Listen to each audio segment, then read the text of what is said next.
presented by Erika Poole.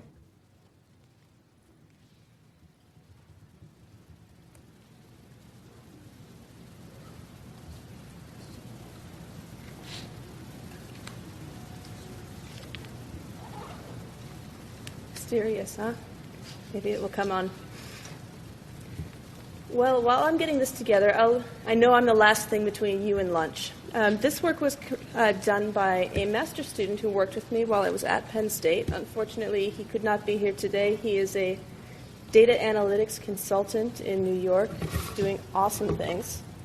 So if you have very specific questions, I have his contact info here as well.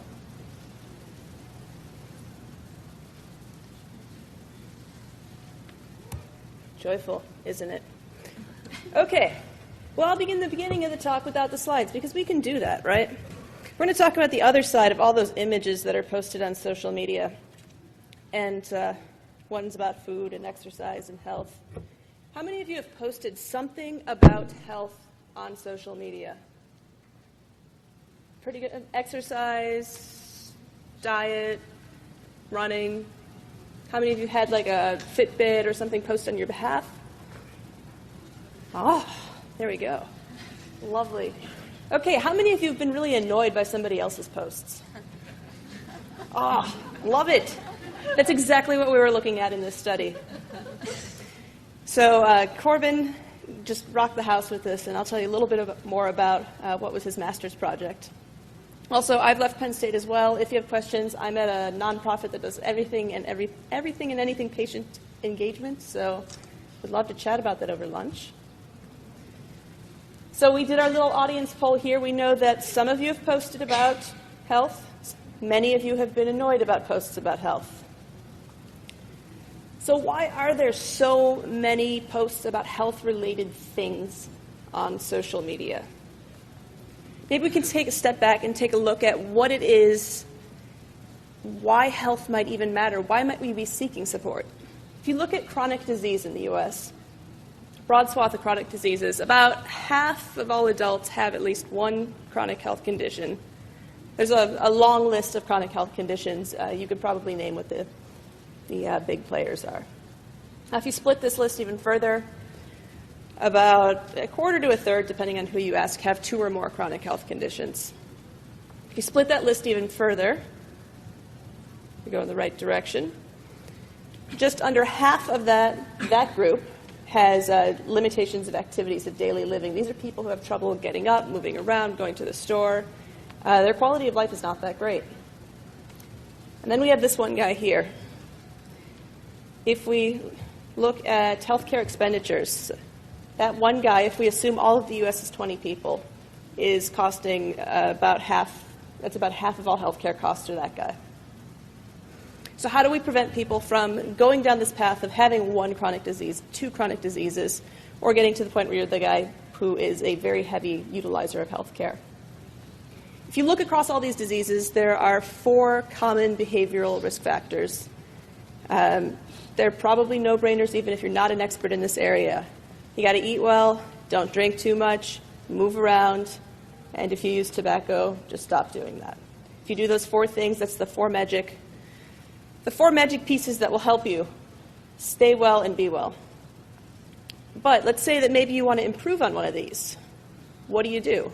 It's hard, right? It's hard to have more physical activity, to eat better, to drink less.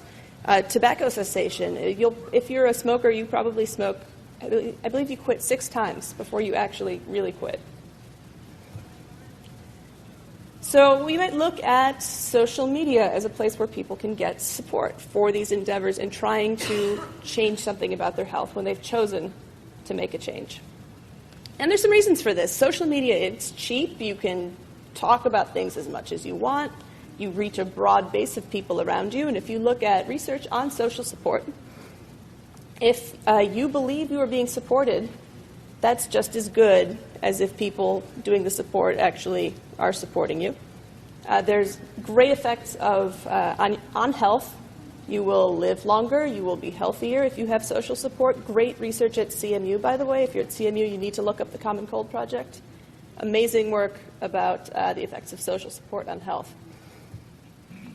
But the problem we have is that gap between, we know that there are benefits of social support that may be provided over social media or in person or in other places, and what it is that the audience really wants to or can tolerate seeing. So what we looked at were, what are the factors that predict intent to respond or ignore a social media post about health behavior change? And we based this on some previous research. There's some nice research that appears to have come out of every university in Michigan. So way to go. Looking at health behavior change, and we know that there are people who have health issues may have reservations about posting things on Facebook. There can be we know in general there can be gaps between what people post and what people want to read. And we also know that there are other reasons, and I have 2 minutes. Wow. Okay, let's keep this short. So, grounding for our research, we use theory of reasoned action. It's an oldie but a goodie. Talk to me over lunch if you want to know why. We did a mechanical Turk study, a factorial experiment with about 1,300 US-based participants who did a short survey experiment. We took out people who failed an attention check, didn't use Facebook, weren't under 18. And what we asked people to do was look at a Facebook post and predict their response to it. It was a between subjects experiment with 2 3-level factors. If you were in this experiment, you were in one of 9 conditions where you got a health condition and a relationship, which could be family, close friend, or acquaintance, or eating, physical activity, and smoking. And we calculated some odds ratios. Check out the paper for that. So here's an example of what your vignette would look like. Again, you were asked some questions about, do you think that this behavior is an important issue in the world? Have you attempted to achieve it? Do you know someone who's achieved it? Do you think that this is appropriate to post? And how would you respond? So, the meat. Family and friends will provide you support. That is the good news. They are more likely to provide support than a random acquaintance. You probably know this. This is very intuitive. Behavior type matters. If you are posting about eating or exercise, it's not particularly interesting to the posters. But if you are posting about smoking, you're far more likely to get a response. And you can noodle on why that might be. Which raises another question. If you think about social support and online support, is it important that you have to match peers together? Or can we just grab everybody who has a set of eyes and can respond to you in order to have some successful behavior change? And you may have seen 100 likes by Friday. Maybe, maybe not. The idea is a smoker posts this, 100 likes by Friday, they'll quit. They don't get 100 likes by Friday, I guess they continue smoking. And it turns out people will give likes for that.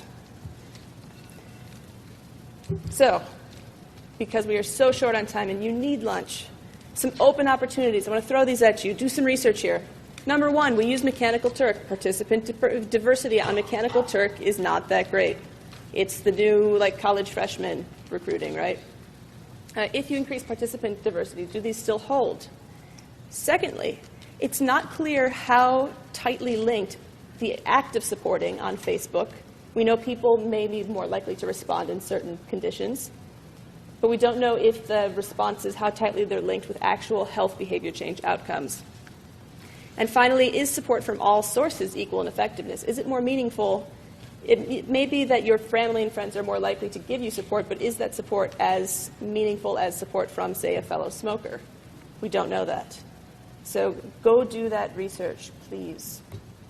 If you have any questions, you can either ask myself, or I recommend you reach out to Corbin. He can rock your world with answers. Questions?